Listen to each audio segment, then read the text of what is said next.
He's the sweetest killer whale known to man. His name is Keiko, but millions know him as the star of the hit movie Free Willy.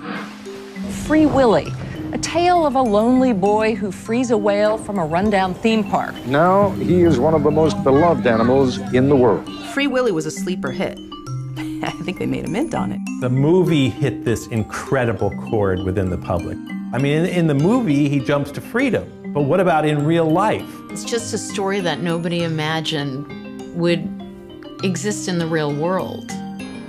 In the Hollywood version of it, it had a really great ending. In the real world, kind of complicated.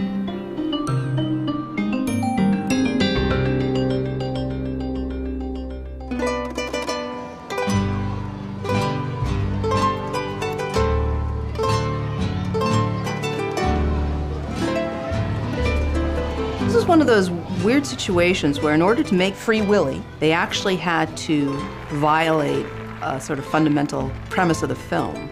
This whale's going to go home, but that whale didn't. In 1993, Free Willy amazed audiences with the story of a captive killer whale returned to the wild. But in real life, Keiko, the whale who played Willy on screen, was languishing far from the Hollywood spotlight.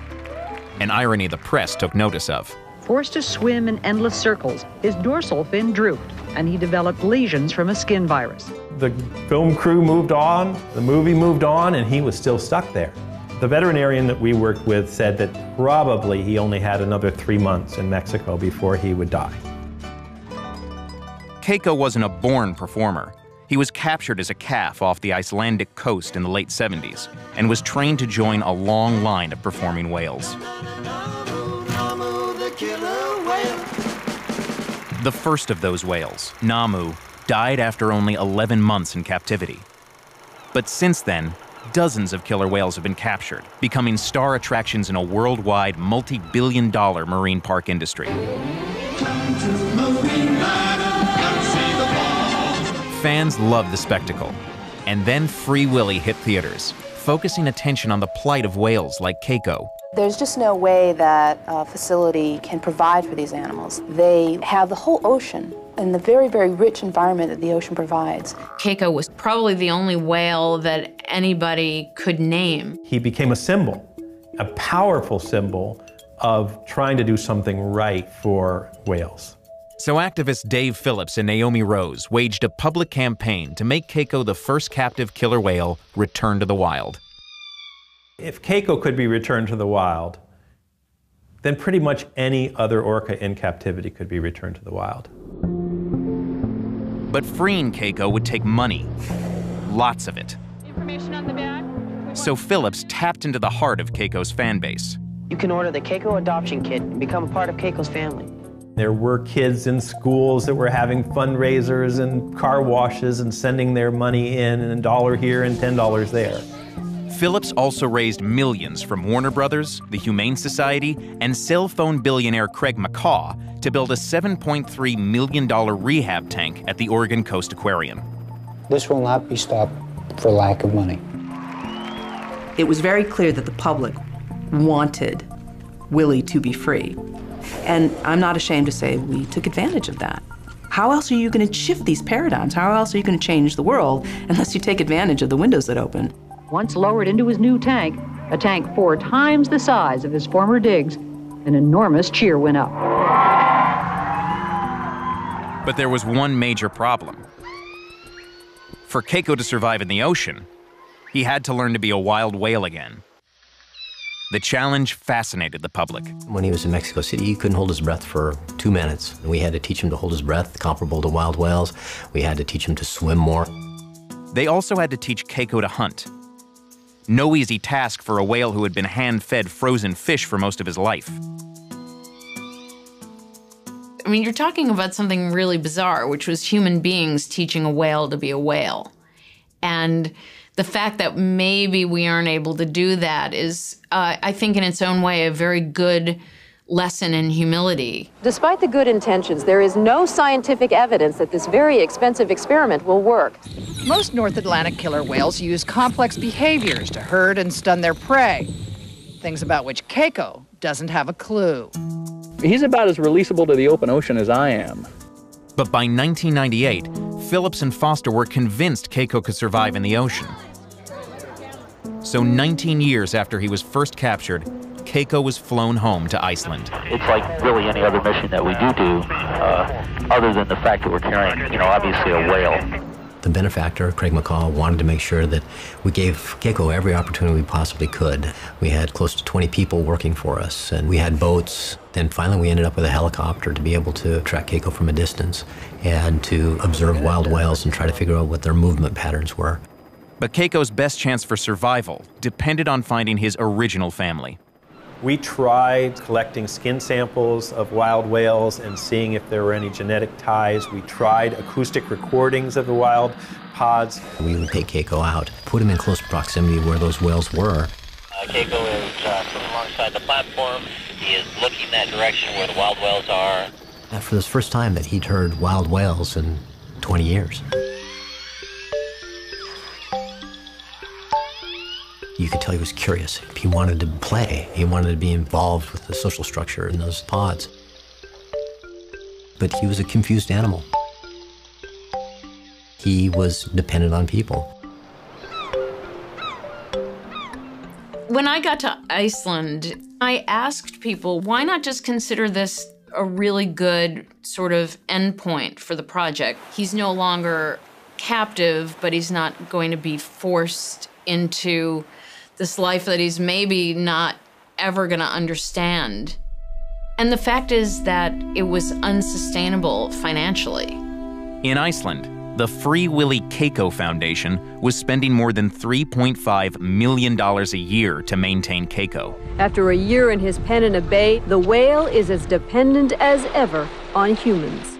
But the funding dried up in early 2002 when Craig McCall lost millions in the dot-com crash.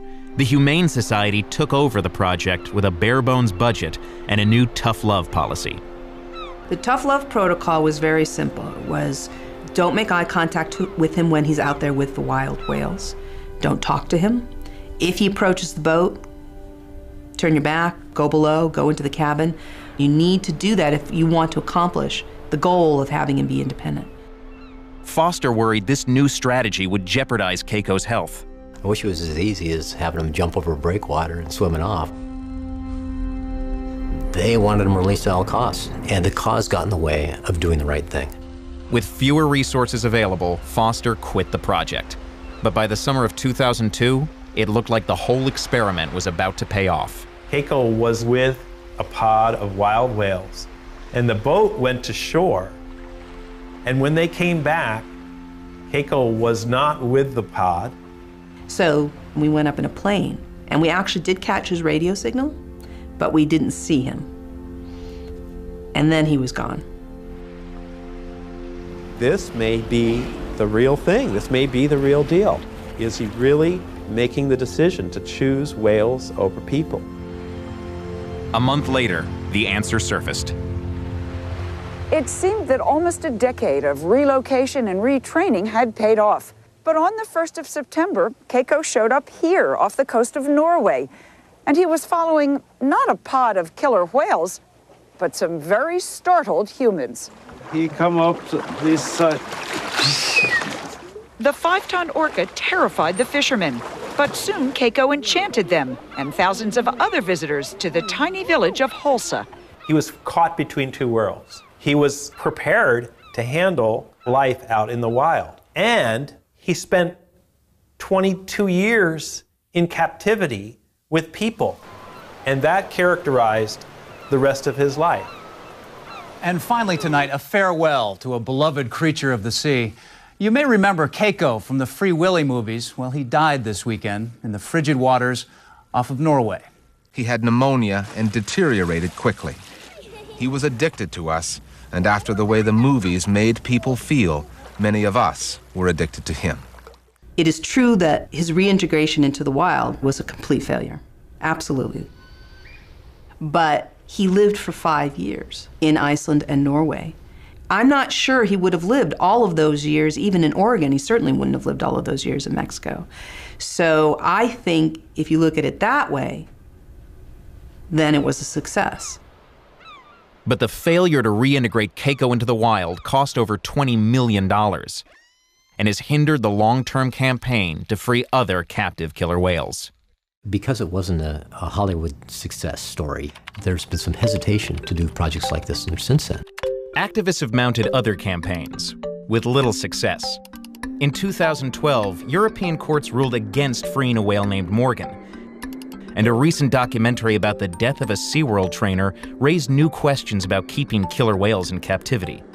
But nothing has captured the public's attention the way Keiko did after Free Willy was released 20 years ago.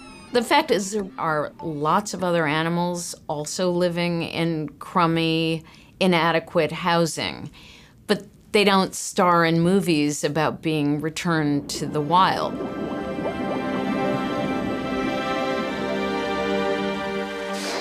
Keiko was not the best candidate for a rehabilitation or release project, but he was the only candidate. Celebrity is so alluring and so attractive, even if it's a whale. You find yourself doing things that are maybe not entirely logical.